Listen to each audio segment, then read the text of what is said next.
అనేక మంది సూర్యుడు ఉదయించక మునిపే పడకల మీద నుంచి లేచి వేకువజామున ప్రార్థన చేసి చరిత్రను మార్చే చరిత్రకారులుగా మారిపోయారు.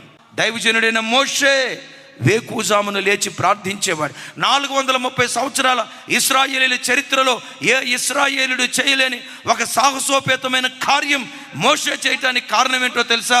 వేకువజాము ప్రార్థన. వారసత్వంగా పొందుకున్నాడు మోషే దగ్గర నుంచి నాయకత్వం. యెహోషువ కృప ఏంటో తెలుసా?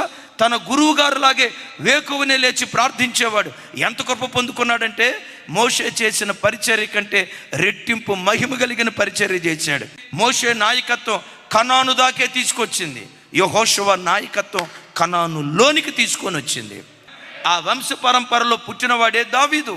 వేకువజాం ప్రార్థన అంటంతో దావీదు ఎలా ప్రార్థన చేసేవాడు తెలుసా? తూతూ మంత్రంగా ప్రార్థన చేసేవాడు కాదు. ప్రతిరోజు అరుణోదయ దినాన్ని లేచి ప్రార్థించేటప్పుడు